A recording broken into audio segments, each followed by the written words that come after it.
The alley is empty, save for the cold shadows that stretch across the cracked pavement. Streetlights flicker above, casting long, dim halos on the littered ground, their glow barely cutting through the heavy, silent night. A body lies crumpled against the brick wall, its stillness more haunting than the hum of distant traffic. Sarah Collins stands frozen in the doorway, her eyes wide, unblinking, her breath shallow in the frigid air. The world around her moves in slow motion, the once familiar sights of Columbia Heights now foreign, alien in their cruelty. Her hand trembles as it reaches for the cold, broken figure on the ground. Conor. The man she loved, the man she had just seen hours ago, smiling, laughing, planning their future together. Now, his face is bruised and battered, his eyes vacant. Conor! Her voice cracks, barely a whisper against the brutal stillness. The question hangs in the air like smoke. What happened here? The rumbling of the subway beneath the city's gray streets was a constant in Conor Brandon's life, as predictable as the sun rising over the East River. Conor, a 34-year-old New York City police officer, was no stranger to chaos, but it was the kind of chaos he had chosen. Every morning, he put on his badge with a deep sense of duty, knowing his work mattered. He was known for his integrity, his quiet strength, a protector of the city's underbelly, dedicated to keeping the peace in the worst of neighborhoods. But Conor's personal life was a different story. Sarah Collins, his 28-year-old girlfriend, loved him with a quiet intensity that was all-consuming. She was a woman of ambition, driven by a quiet desire for a life of stability, far from the adrenaline-soaked chaos Conor reveled in. Sarah had always admired his strength, how he stood in the face of danger with unflinching courage, but as time wore on, the weight of his world began to pull at her. They met in a fleeting moment, her, studying criminology at NYU, him, assigned to the campus for a routine security check. Their connection was instant, and yet, their lives were different worlds. Sarah sought peace, a life outside of sirens and flashing lights. Conor, however, had built a world surrounded by them, endless, consuming, suffocating. Their love was a careful balance between these opposing forces. At first, they thrived in the spaces between, his work never quite intruding on their quiet dinners, her ambitions never intruding on his late-night shifts. But the pressure began to mount. The constant tension between his world and hers wasn't sustainable, and their relationship grew strained. Conversations once filled with laughter now often descended into silence, broken only by Sarah's anxiety over his safety and Conor's frustration with her growing detachment. It was a Friday night, 3 weeks before Conor's death, when the first sign of trouble surfaced. Conor came home late, his face tight, his body weary. He had been more distant lately, a change Sarah couldn't quite place. That night, he was jittery, pacing back and forth as if something was gnawing at him. "I'm fine," he reassured her, the words brushing past her like a leaf caught in the wind. But Sarah noticed the tension in his jaw, the way his hands clenched into fists whenever he glanced toward the door. His colleagues, some of them she knew by name, others by reputation, had started to look at him differently. She noticed the subtle shifts, whispered conversations cutting off as soon as she entered the room, sideways glances when they spoke of cases. She didn't understand it, but she felt it. Something was changing, and it wasn't just the strain in their relationship. Later that evening, after another long shift, Conor mentioned, almost casually, that he had been followed. "Someone's tailing me," he said. "Not sure who yet." It was brushed off in the moment, just another odd comment from someone who saw danger around every corner. But the weight of it sat heavy in Sarah's chest. She had seen Conor go through worse, facing down suspects, dealing with criminals. But this was different. This was something darker, and Sarah began to worry that it wasn't just his work he was risking anymore. The night Conor was found was as cold as any Sarah had known, the kind of cold that numbed your bones before you even stepped outside. She had no idea that when she kissed him goodbye earlier that evening, it would be the last time she saw him alive. The hours blurred into one another after the news came. Conor was dead. It wasn't until she stood in the shadow of the alley where he was found, staring at the body, that it truly hit her. How could this happen? What could have led to this moment? Sarah's hands shook uncontrollably as she wiped away the wetness of her eyes, the frantic pulse of her heart sinking with the grim reality that her life and Conor's had just spiraled into something unrecognizable. In the hours that followed, as police cordoned off the alley, Sarah was taken into questioning. Her mind raced, trying to keep up with the horror unfolding around her. The detectives had questions about where she had been, when she last saw Conor, what he was wearing. They asked about his recent behavior, about the tensions at work, and about their relationship. It was clear they had already pegged her as the primary suspect. "Tell us again," the detective pressed, his eyes locked onto hers, cold and calculating. "When was the last time you saw him?" "I dropped him off," Sarah said, her voice trembling. "At the alley. He was fine. He was alive when I left. I swear it."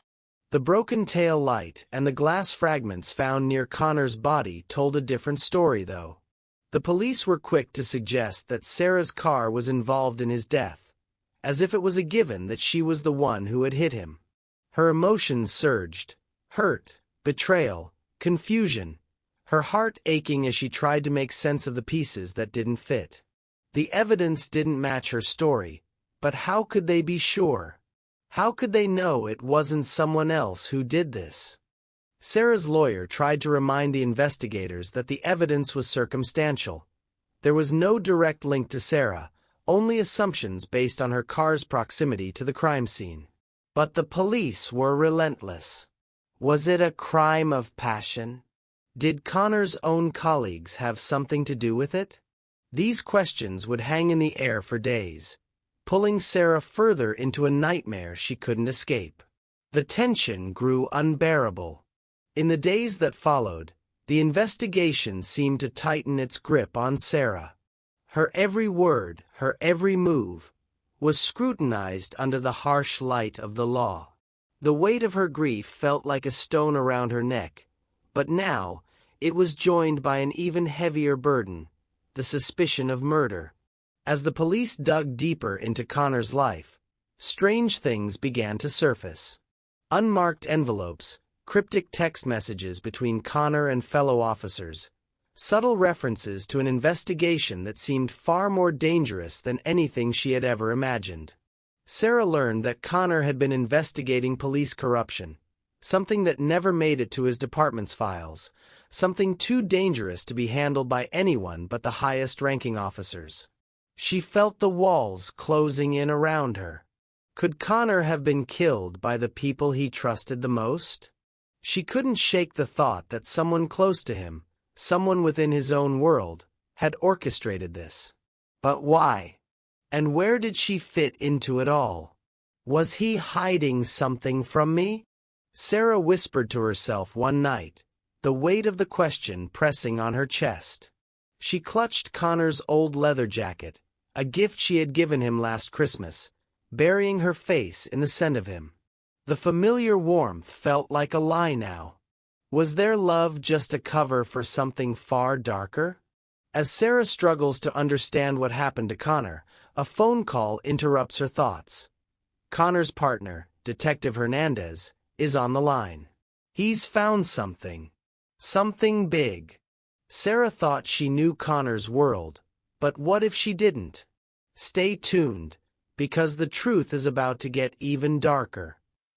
The days after Conor's death blurred together, each one slipping into the next with the heavy weight of unanswered questions and mounting tension. The room where Sarah sat felt suffocating, the silence stretching too long between each of the detective's questions.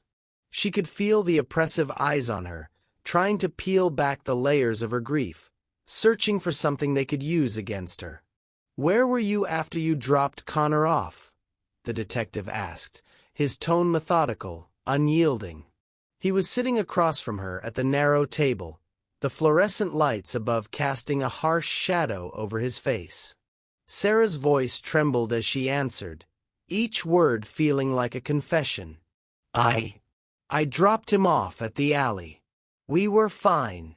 We had a few drinks, and he was okay when I left. He said he was just going to meet up with some friends." Her hands clutched the edge of her seat, the trembling so deep it was as if her entire body was on the verge of falling apart. She fought to steady herself, to make them believe her.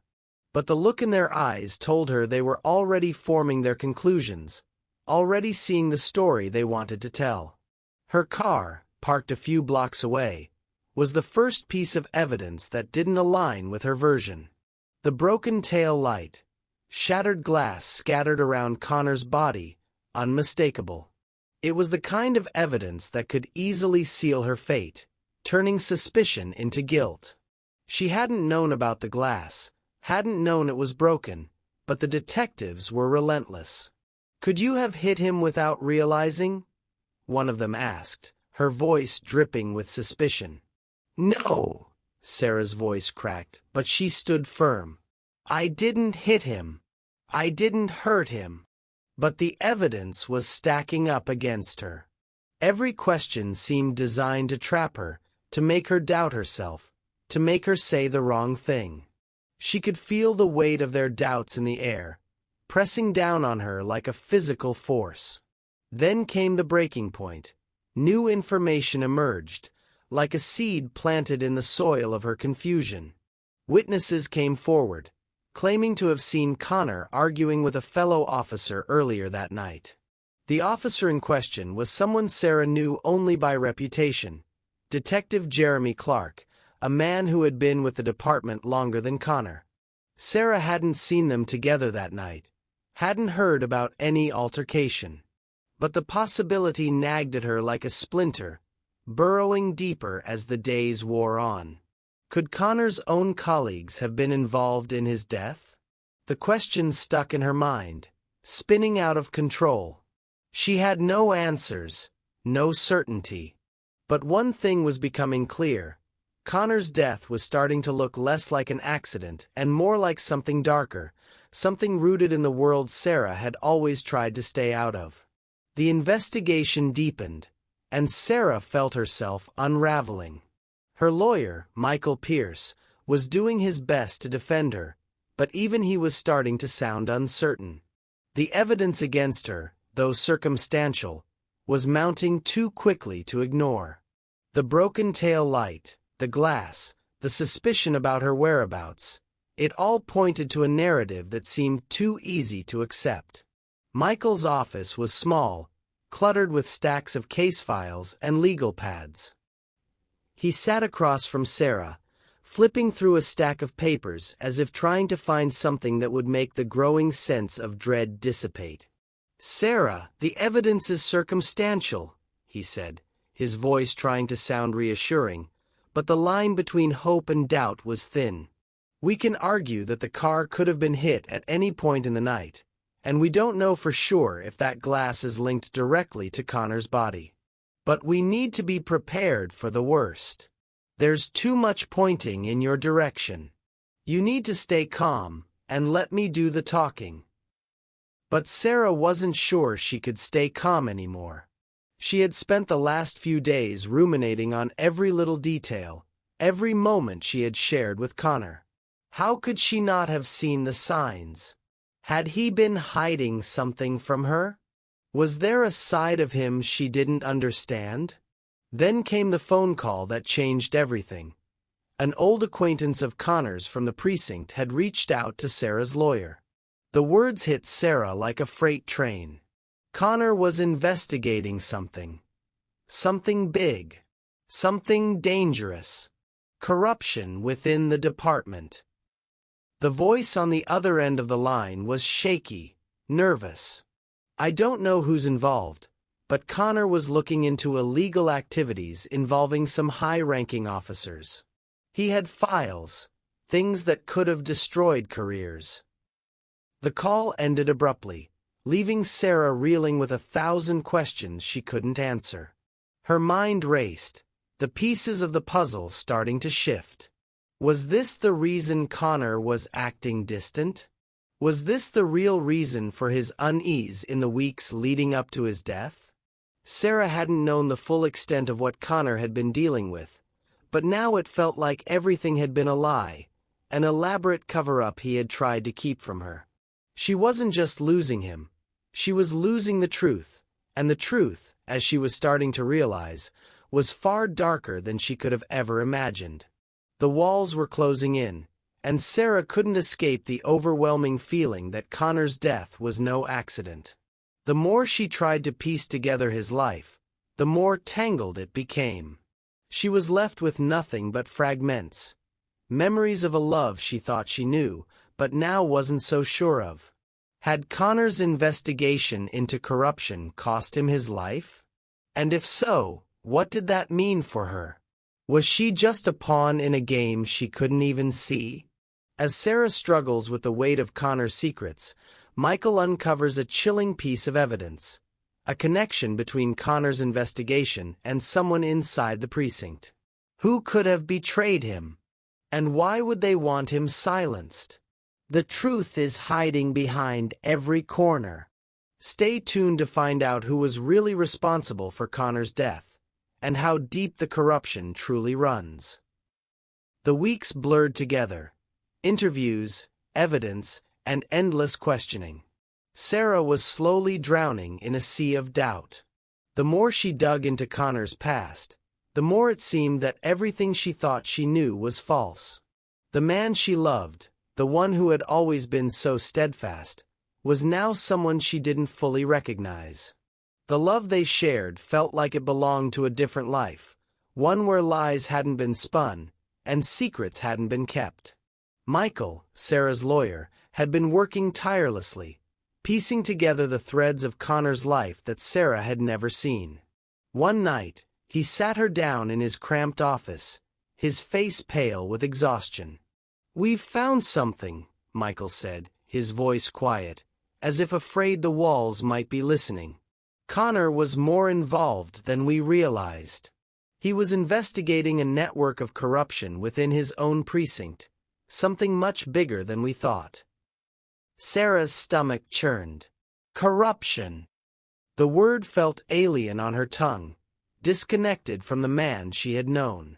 She had never imagined that the world Conor walked through every day, the one she had trusted, could be so tainted. Michael handed her a file, and as Sarah opened it, the details began to fall into place. Conor had discovered illegal activities involving high-ranking officers, bribes, illegal dealings, and cover-ups that reached deeper than anyone had known. The more Sarah read, the more she felt like the world was tilting beneath her. How could she have not seen the signs? How could Conor, the man who swore to protect the city, have been caught in the middle of it all? Do you think he was close to exposing them? Sarah's voice barely rose above a whisper. "I think he knew something dangerous," Michael replied grimly. "And I think someone knew he was about to expose it." The revelation hit her like a tidal wave, drowning her in confusion and fear. The love she had for Conor seemed to have been built on a fragile foundation, one now cracking under the weight of betrayal and deceit. Was he a hero, or just another cog in a corrupt machine? Was she just a bystander, or had she been complicit in something she didn't understand? The more Sarah processed, the more the questions consumed her. Was Conor's death a consequence of his investigation, or was it a simple case of a tragic accident? And if it was murder, who was behind it? The turning point came late one evening when Michael called her with news that left her breathless. A new witness had emerged, someone who claimed to have seen Conor in a violent altercation at the precinct the night he died. The witness, a low-ranking officer who had been working the night shift, had overheard a heated exchange between Conor and Detective Jeremy Clark, the same officer who had been rumored to be involved in the corruption Conor had been investigating. "They were shouting at each other," the officer reported, his voice shaky with fear. "I don't know what it was about, but it didn't look good." This information rattled Sarah to the core. She had known Conor had been troubled by something at work, but she never imagined it could have escalated to violence. Could Conor have been involved in something much more dangerous than she realized? Could he have been confronted by his own colleagues, threatened into silence? But the revelations didn't stop there. The investigation into Conor's last moments had led to another shocking discovery, a piece of security footage that had been overlooked. Michael had managed to get a copy, and as Sarah watched the grainy video on his laptop, her heart dropped into her stomach. There was Conor standing in the dimly lit hallway of the precinct, speaking to someone who, at first glance, looked like just another officer. But then it clicked. It was Detective Clark. They were arguing. Conor's posture was defensive, his hands clenched in frustration. And then, just as the footage ended, Sarah saw it. Conor and Clark exchanged something. A briefcase, perhaps, or a stack of documents. It was subtle, but enough to make Sarah's blood run cold. "Why didn't anyone tell me about this?" Sarah asked, her voice shaking with the weight of the truth that was unfolding before her. "Because they didn't want anyone to know," Michael replied softly, his face grim. "Someone covered this up. Someone made sure this footage stayed hidden." Sarah felt her world begin to unravel. The more she learned, the less certain she was about anything. She had thought Conor's death was a tragic accident, a moment of bad timing, a wrong place, wrong time. But this was something different. A cover-up. A betrayal. Her stomach churned as the pieces began to fall into place. Conor's death wasn't a random tragedy. It was a calculated move to silence him. Could this all be a cover-up? Sarah whispered, her voice barely audible. Could Clark have been involved in Conor's death? The question lingered, hanging in the air like smoke. The truth was now slipping away from her fingers, and with it, the life she had once known. Sarah couldn't shake the feeling that she had missed something essential. The more she thought about the fight between Conor and Clark, the more it seemed like Conor had been about to expose something monumental. A cover-up so deep it could destroy careers, lives, and everything Conor had worked for. And now, it seemed that someone inside the department had gone to great lengths to keep that secret buried. As Sarah pieces the puzzle together, she's left with a chilling question. If Conor was killed to protect a secret, what part of that secret was she unknowingly tied to? Everything is unraveling, and the truth is slipping further away. Stay tuned to find out if Sarah can uncover the final pieces of Conor's mystery, or if the forces working against her will silence the truth forever. The walls of Sarah's apartment seemed to close in around her as she sat in the dimly lit living room, piecing together the chaos that had consumed her life. The evidence was now irrefutable. Conor had been murdered, and his colleagues were involved in some dark, twisted conspiracy to protect a secret that went far beyond his death. But as Sarah leaned in to study the documents Michael had uncovered, the question still gnawed at her. Why frame her? She couldn't make sense of it. What had she done to warrant this kind of attention, this kind of manipulation? The thought that she might be a pawn in someone else's game, an unintended scapegoat, left her breathless. Her mind flickered back to the days before Conor's death, to the moments when he had seemed so distant, so distracted.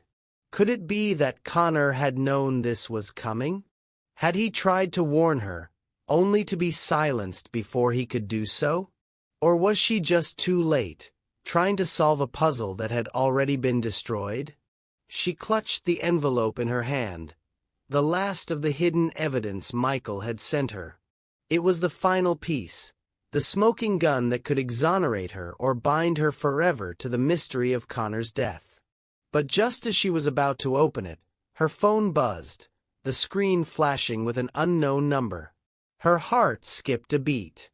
Sarah stared at the phone, hesitating. The air in the room seemed to still, as if waiting for her to decide whether to answer the call that could unravel everything. She wasn't sure she was ready to hear another lie, another piece of the puzzle she couldn't control. But she answered anyway, her voice strained as she pressed the phone to her ear. "Sarah," a voice whispered on the other end, familiar yet shrouded in mystery. "It's time for you to know the truth." Her pulse quickened. The voice was low, cautious, a warning embedded in every word. But there was something else, an edge to it, a hint of something unsaid. Something about this phone call felt wrong. "I'm listening," she replied, her voice barely more than a whisper. The voice paused, then continued, almost too quietly to hear. "You need to go to the old precinct, now. Meet me at the back entrance.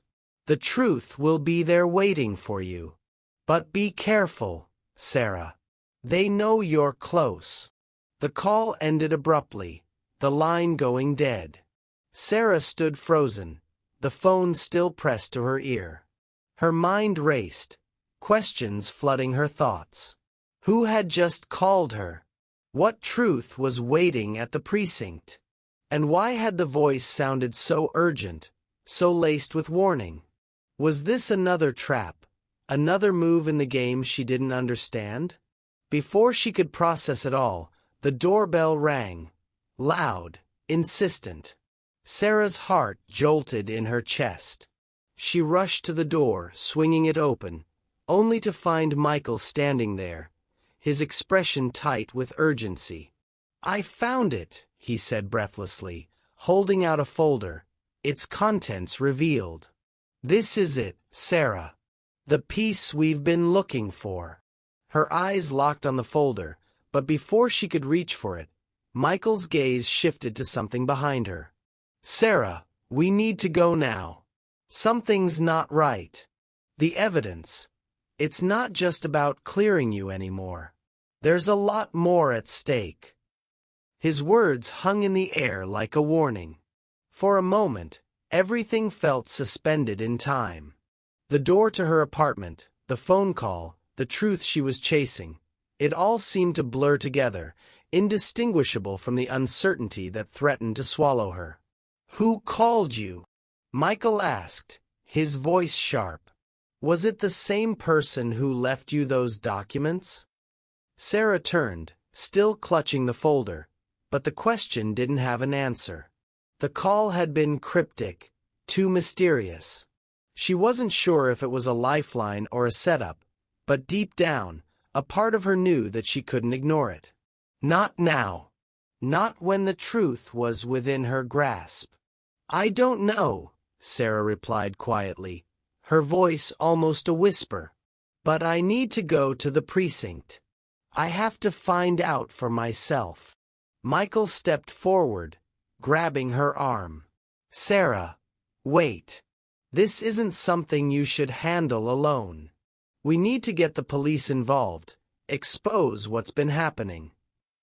But Sarah, feeling the weight of the decision pressed down on her, pulled away. "I have to go," she said, determination lighting up her eyes. "I'm the only one who can uncover this.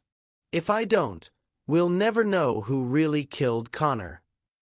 The phone call, the mysterious instructions, the folder in Michael's hand. Sarah stands at a crossroads.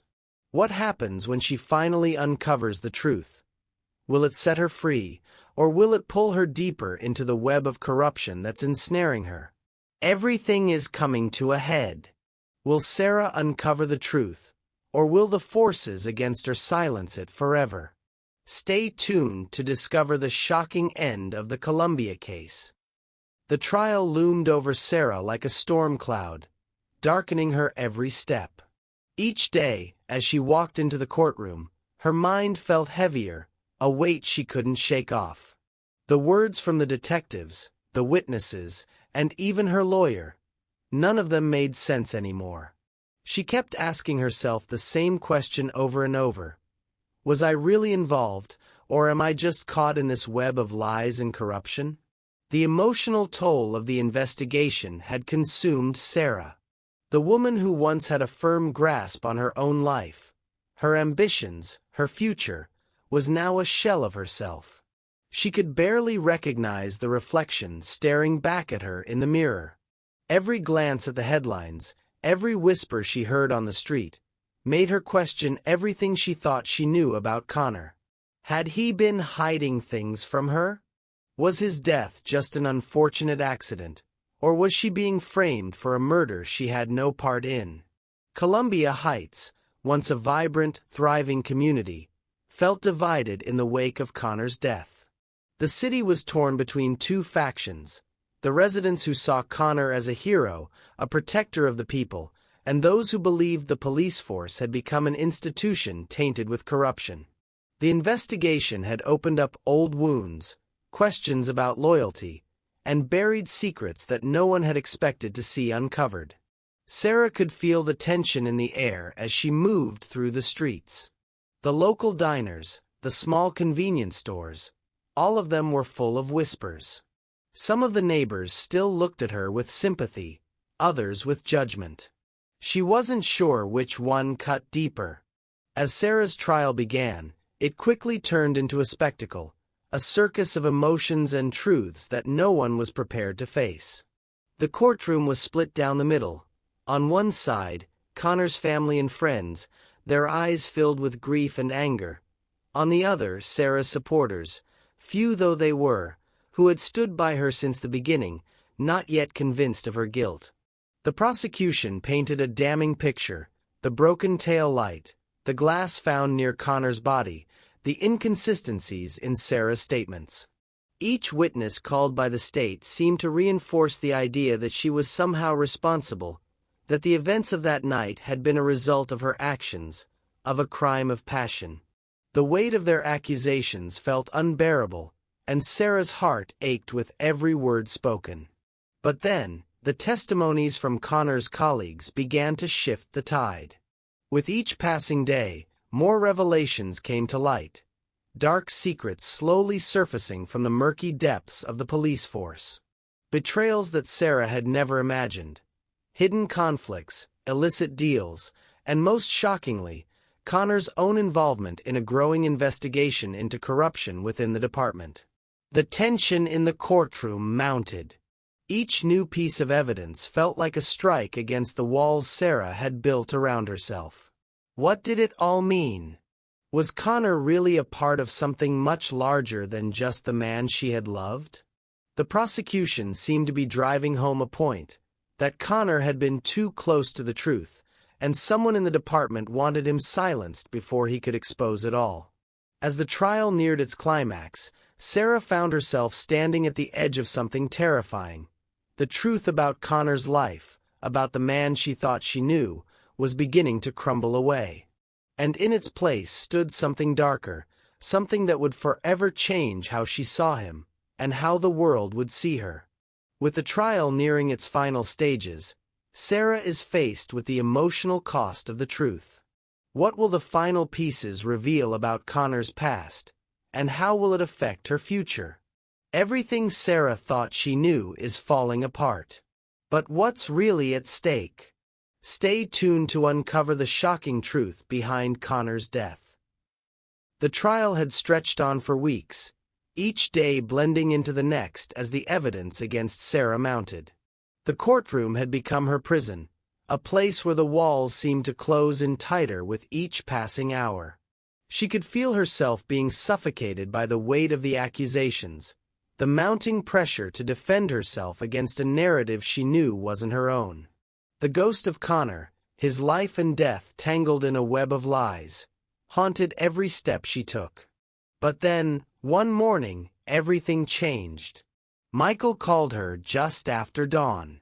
His voice was unsteady, but there was something in it, a hint of triumph. "Sarah," he said, "you need to come down here right now. We've found it. The footage. The truth." Sarah's heart skipped a beat. She had heard the rumors, the whispers of footage that had been withheld, but she never imagined it would come to this. She dropped everything and rushed to Michael's office, her mind racing with fear and anticipation. The file was laid out on his desk, the grainy footage of Conor's final moments flickering on the screen. It was footage no one had thought to check before. Security cameras from a back hallway in the precinct, positioned just out of sight, just enough to capture the most crucial moments of Conor's last night. The video wasn't much, just a few seconds of grainy footage. But in those few seconds, Sarah saw everything. There, in the dimly lit hallway, was Conor, his body tense, his jaw clenched. He was speaking to someone, another officer, standing too close. The officer's face was partially obscured, but the outline of his features, the stance, was unmistakable. It was Detective Jeremy Clark, the same man whose name had been whispered in the halls, the man who had been tied to the corruption Sarah had heard about in hushed conversations. In the video, Clark was handing Conor something. A file, perhaps, or a flash drive. Their conversation was inaudible, but the exchange was clear. Clark's hand gripped Conor's arm, too tightly, as if to keep him in place. For a moment, Conor looked back, glancing down the hallway, before he turned and walked away. The footage ended abruptly, but Sarah felt the weight of it pressing down on her chest. "Michael, what does this mean?" Her voice was barely a whisper, her eyes fixed on the screen. "What is he doing with Conor?" Michael didn't answer right away. He leaned in, watching the footage replayed in silence, his mind working quickly. "This is it, Sarah. This is the smoking gun we've been looking for." The truth hit her like a punch to the gut. Conor had known. He had uncovered something dangerous, something so big that someone was willing to kill him to keep it buried. And now, Jeremy Clark, the officer in the video, was involved in more than just a cover-up. He had orchestrated Conor's death. Michael turned to her, his face pale. "It's over, Sarah. We've got him. I'm going to take this to the judge. The charges against you, they're going to be dropped." For the first time in weeks, Sarah felt a small breath of relief. But it wasn't enough. Not yet. The truth was still unraveling, still too raw to fully process. She had been dragged through the mud, torn apart by a system that had failed her, and now she was seeing the depths of the betrayal Conor had faced. It was not just about her innocence. It was about everything that had been hidden from her, everything Conor had been trying to uncover before his death. The courtroom scene that followed was nothing short of chaotic. Michael wasted no time, presenting the new evidence to the judge. The video, the confession, the phone records, all of it pieced together in a damning case against Clark and his accomplices within the department. Sarah sat in the gallery, her hands clenched tightly together, her heart pounding in her chest. The moment felt surreal, as if the world had tilted slightly on its axis. She could hear the judge's words, his gavel falling with the finality of a sentence, but it was hard to process the weight of it all. And then, the confession. Clark, who had once stood proudly in his uniform, now sat at the defendant's table, his face hollow and broken. The truth had come crashing down, and he couldn't deny it any longer. The officer, once a trusted member of the force, broke under the pressure. He confessed, his involvement in Conor's death, his role in orchestrating the cover-up, and the lengths he had gone to in order to protect himself and the corruption that had run rampant in the department. The courtroom fell silent. For a moment, Sarah didn't know whether to breathe a sigh of relief or collapse from the weight of it all. Her mind couldn't keep up. The man she had trusted, the world Conor had lived in, was all built on lies.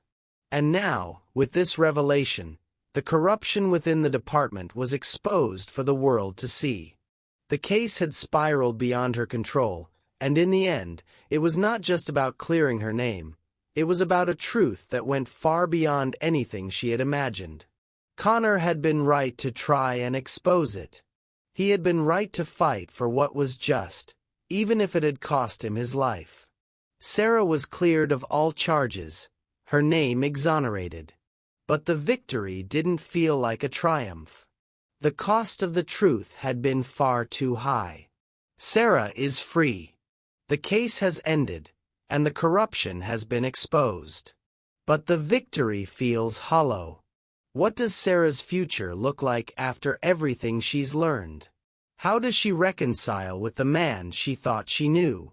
The truth has come to light, but for Sarah, the journey is far from over. What happens when the past is buried, but the scars remain? Stay tuned to see how Sarah rebuilds after the storm. Sarah stood on the edge of her apartment balcony, the city sprawling out before her like a landscape of broken dreams. Columbia Heights, the place she had once called home, felt distant now, as if it were another life altogether. The sounds of the city, distant honking horns, the murmur of conversations on the street below, seemed muffled, as though they were happening in a world she no longer belonged to. The trial was over.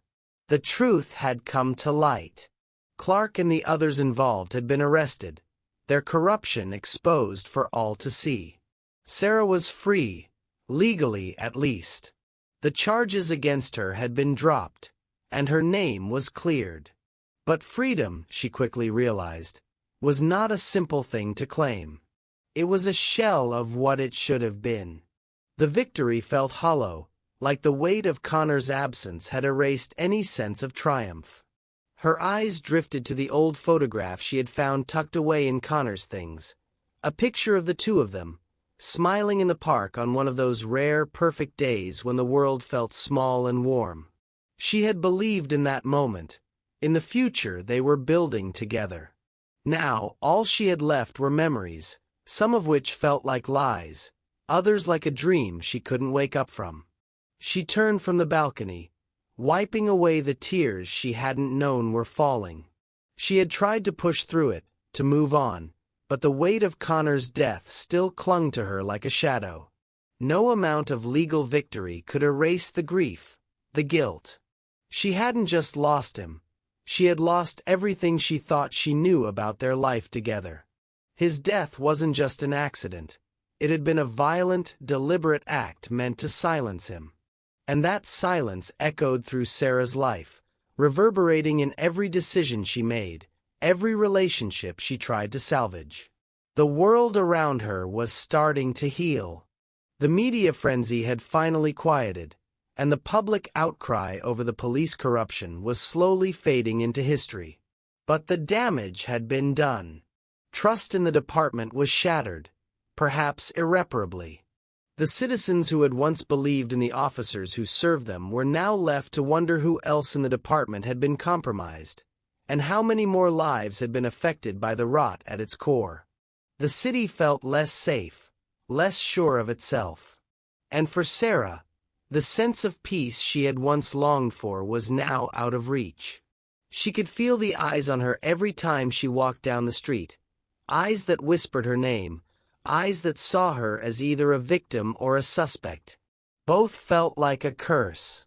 The people who had once supported Conor, who had trusted him, couldn't reconcile the man they knew with the truth that had come to light. They mourned his death, but they couldn't bear to think about the corruption he had uncovered, the role it played in his final moments. It was easier to turn away from the uncomfortable truth. And so, Sarah made a decision. She couldn't stay in Columbia Heights, not when every corner seemed to whisper Conor's name, when every person who passed by reminded her of the life she had lost. It wasn't just the city that had changed, it was her. She was no longer the person she had been. She packed her things in silence, her movements mechanical, as though the process of leaving was the only thing she could control. She sold the apartment, turned in the keys, and took one last look around the space that had once been hers, the place where she had imagined a future. Then, without a word, she walked out. Her future, she realized, was no longer here. It wasn't in Columbia Heights or in the shadow of the life she had once shared with Conor. It was somewhere else, somewhere far from the memories, far from the pain. Sarah boarded a bus, not sure where it was headed, but knowing she needed to leave. She had no destination in mind, only the promise of a fresh start, a place where the past wouldn't haunt her at every turn. The road ahead wasn't clear, but it was hers to navigate. She didn't know what she would find, but for the first time in months, she felt a spark of something like hope. It wasn't much, but it was enough to make her take that first step. Sarah has left behind everything she knew. The city, the memories, and the pain are now behind her. But what awaits her on the road ahead? Can she truly start fresh, or will the past continue to haunt her? Sarah is leaving her past behind, but can she ever truly escape it? What happens when the ghosts of the past refuse to stay buried? Stay tuned to find out where her journey takes her next. The sun was low in the sky, casting a soft, golden light over the park. The air, crisp with the remnants of autumn, held a quiet promise of change. Sarah walked slowly, her steps measured, as though she were learning to move in the world again. The park was empty, save for a few scattered joggers and the sound of leaves rustling in the wind. It was peaceful, serene, a stark contrast to the chaos that had defined her life for so long. The path she walked felt symbolic, each step carrying her further from the person she had been, farther from the city, from Conor, from the truth that had torn everything apart. Her eyes were forward, but her mind was elsewhere, lost in thought. The weight of the past still lingered, but it no longer held her captive. The space she had created in her mind was one of quiet, tentative peace. Sarah paused for a moment, standing by a small pond where the water mirrored the golden sky. She reached into her pocket and pulled out the crumpled photograph of Conor. It was worn at the edges, a reminder of a love she once believed was unshakable. She had clung to it, to the man in the photograph, to the life they had built. But now, she could see him clearly, without the fog of grief, without the walls of suspicion that had clouded her judgment. She gazed at the photo for a long time, her fingers tracing the edges of his face, the smile that once felt so familiar. It was a smile she would never see again. But it wasn't just his death that weighed on her now. It was the betrayal, the realization that the very system meant to protect and serve had failed him. Failed her. What happens when the people meant to protect you become the ones who betray you? The question echoed in her mind, louder than the rustling leaves, louder than the quiet of the park. It was a question that would follow her for the rest of her life, no matter how far she ran or how many new cities she moved to. The betrayal she had experienced was not just from Conor's colleagues. It was from a system that had sworn an oath to safeguard lives, and yet had been complicit in destroying one. The truth had been buried under lies, and she had been swept into it. But for now, standing on the edge of this new chapter, Sarah understood something she hadn't before. Healing wasn't about forgetting. It wasn't about erasing the past, or finding the perfect closure. It was about moving forward with the knowledge that the past would always be a part of her, but it didn't have to define her. The road ahead was hers to walk, even if it was filled with questions, even if it remained uncertain. She pocketed the photo and took one last look at the pond, the ripples in the water slowly fading into stillness. As she turned to leave, her footsteps felt lighter, more assured. She didn't know what awaited her next. She didn't know if she would ever find the answers she longed for. But she did know this. Peace wasn't something you found, it was something you built, step by step, choice by choice. And for the first time in a long while, Sarah felt like she was finally beginning to build it. Sarah walks away from the life she once knew, but the final question remains. Will she ever truly heal, or will the ghosts of the past continue to shape her future? Sarah's journey is just beginning, but the road ahead is uncertain. What happens when you leave everything behind in search of peace? Thank you for joining us on this journey. If this story touched you, share where you're watching from and don't forget to subscribe. Your support helps us tell more stories like this one.